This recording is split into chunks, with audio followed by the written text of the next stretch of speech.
We all know the tragic story.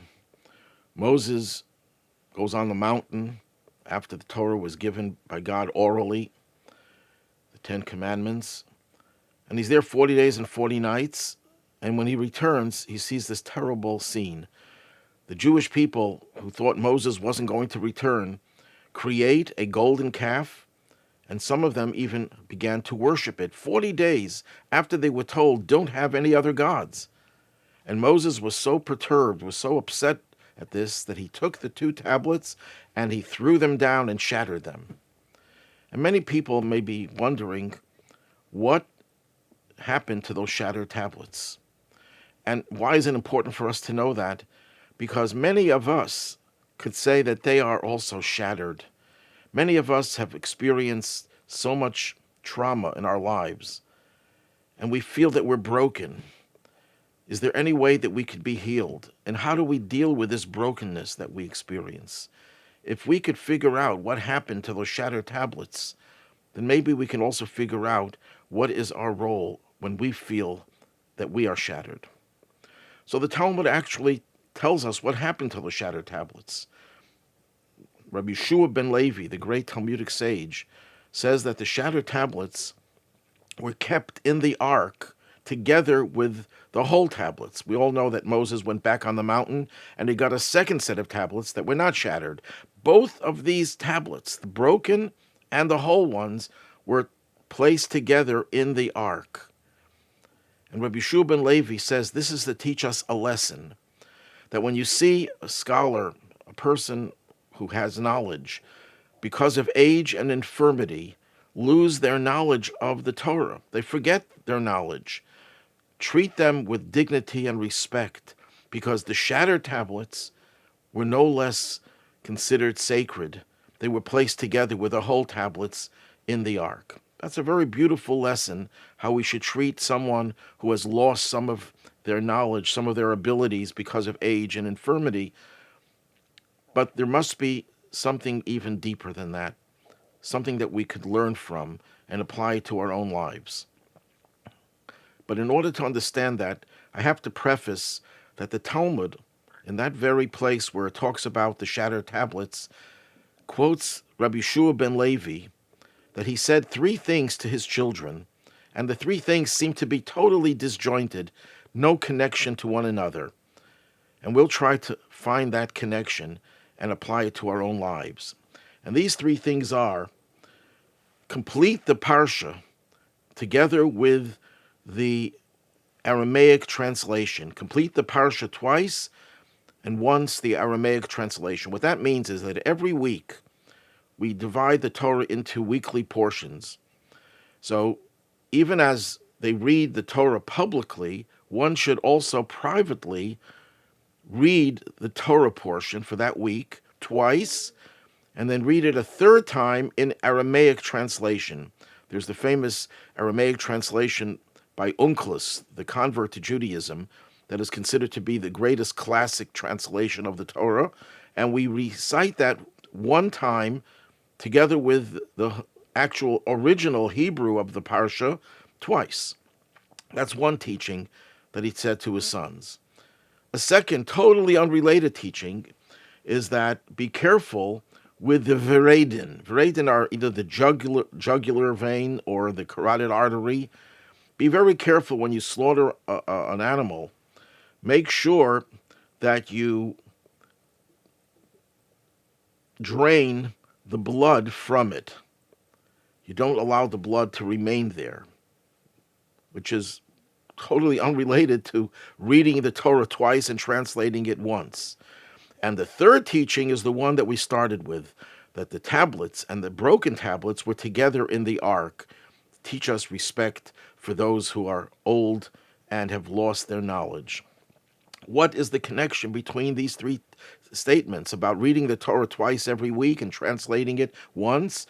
Then it's about not to let the blood remain there. You have to drain the blood when you slaughter the animal.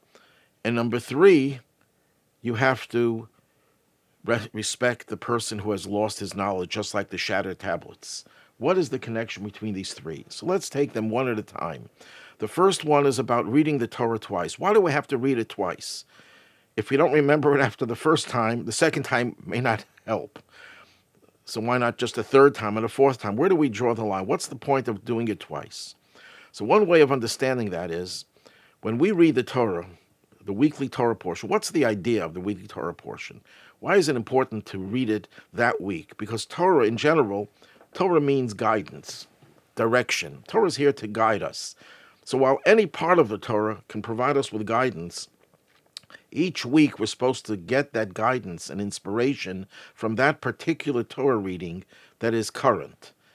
So we have to gather the knowledge of that week's Torah portion and apply it to our lives. But we have two problems, two opposite problems. The first problem is that very often when we read things, we read it from our perspective. We color whatever we're reading with our own preconceived notions and thoughts. So what good will it be to read the Torah if we're reading it the way we want to read it, the way we understand it, which is not really what God had in mind? So it won't give us any direction. It might even cause us to go astray. So that's why we read the Torah twice, because even if at the first time, at the first blush, it's only natural for us to read it with our own preconceived ideas and to color it with our own personal biases, then we read it a second time and we recognize that the second time is there to strip the Torah's teachings from our preconceived ideas and try to see what is God telling us. No biases, no personal biases. That's the first challenge that we have to meet, to get rid of the preconceived notions and to be able to take God's teachings pure without an admixture of our own personal feelings and ideas that distort the true meaning. We have to preserve the integrity of the Torah, so we read it twice. But then we have the second challenge. The second challenge is that very often we find that the Torah in its purest form doesn't resonate with us. It doesn't relate to us. We can't see its relationship with our needs living in the 21st century. And the Torah that we read today is the same Torah that we read a year ago and 100 years ago, 1,000 years ago, and 3,300 years ago when it was given. So how do we make sure that the Torah relates to us, that it resonates with us? That's why we read the translation, the Aramaic translation. The idea of the Aramaic translation was to take the purity of the holy tongue and the message that the Torah conveys on a high divine spiritual level and to bring it down into our consciousness so that it relates to us, that it resonates with us. So that's the first teaching of Rabbi Shua ben Levi, that it's important that Torah does have an impact on our lives by guaranteeing and creating this balance between preserving the integrity of the Torah and at the same time making the Torah accessible to us and relatable to us. This is a very difficult, delicate balancing act, but that's the challenge, because we want Torah to change us. We want Torah to uplift us. We want Torah to sanctify us. It has to be the pure teachings of the Torah, but then translated in a way that it could relate to us. Just like when we teach little children and you teach them about theological matters, you're not supposed to distort those matters, but you have to bring it down to the level of the child. Well, we are all like little children in relative to the majestic teachings of the Torah, so it has to be pure with its full integrity, and it has to resonate with us. Then we get to the second teaching about when they slaughter an animal, the blood has to be drained. You can't allow the blood to stay there. What does this mean, and how does it relate to us? So the answer is that, yes, Torah is divine knowledge given to us that uplifts us, that refines us, that makes us pure and holy. But then that's what God sends down to us. We have to then reach down and elevate ourselves and the world around us. We have to not just rely on the teachings of the Torah that come from above, come from on high to affect us. We have to take the world in which we live, starting with our own bodies and then our own property and the world and our environment, and elevate it. And how do we do that? That's the process of shchita. Shchita, which literally is translated as slaughter, actually comes from a root that means to pull up. We have to pull up the world. Every time we do something positive with any part of the world in which we live, we elevate that world. So when we do a mitzvah, you put on tefillin, for example, you're taking the leather of the animal and you're elevating it. When you give tzedakah, take a coin and give it to a poor person, you're taking that coin and you're elevating it. And very often in the process of elevating ourselves, we get caught up with the physical aspects of our lives, and we're full of passion for the physicality, for the materialistic aspect of our existence. So that's the lesson, that when we slaughter, meaning when we shechita again means not slaughter literally, it means to pull up.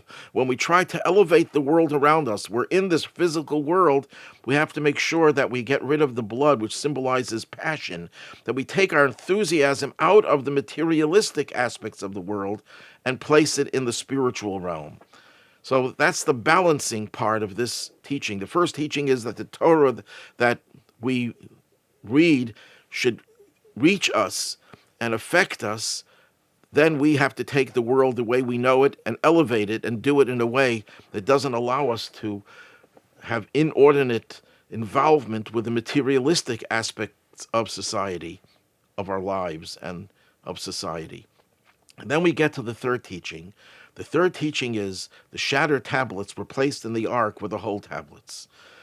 Let's say we're very good on the first and second of these teachings. We're very good at taking the Torah and bringing it down into our level, the pure teachings of the Torah, not our preconceived notions of what the Torah is about, and we bring it down into our lives. And let's say we're very good at elevating the world around us, and we took out the enthusiasm and the passion from the non-spiritual aspects of our existence.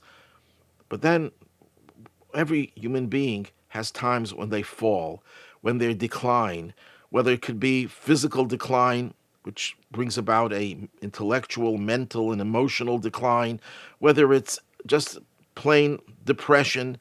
Every one of us experiences time in one's life that we could compare to the shattered tablets. And one would think that at that point, when we're shattered tablets, our lives lost their meaning, because the Torah that we learned in the past is no longer effective with us, because we don't have the means to make the Torah relevant to us, because our mind and our hearts are limited. We don't have the ability to elevate the world and to take the blood out of the materialistic aspects of the world. We're really very down, spiritually speaking, which sometimes comes along with being down emotionally, being depressed. So we have to know that the shattered tablets are no less holy than the whole tablets. Even if our abilities are restricted, our abilities are limited, we are no less valuable to God as we were when we were in the prime of our lives, when we were whole tablets. And especially as we live in exile. Exile, by definition, is a time when we're shattered, because even in the best of conditions in exile, we do not have the holy temple. God's presence is not fully revealed. So we're like shattered tablets. And in this mode of shattered tablets, we have to know that every mitzvah we do, even if it's limited in our ability to put all of our energy into it, even if we're not capable of understanding Torah to the fullest degree, we're shattered tablets. But our shattered tablets, considering the circumstances that caused us to be shattered because we're in exile, is placed together with the whole tablets. God treasures it, because tablets, what are tablets that Moses brought down from Sinai? God etched the 10 commandments into those tablets. That means that you can't erase them. They're etched into us, to our consciousness. Once the Torah was given to us, and once we study Torah in particular, and once we observe the commandments, God and his teachings are engraved in our souls, and we could never get rid of it. So though it may seem that we are shattered tablets, we never lost our integrity as possessors of God's teachings that give us light and life, and will ultimately break through the last barriers of exile and bring us the final redemption when the shattered tablets will be made whole again.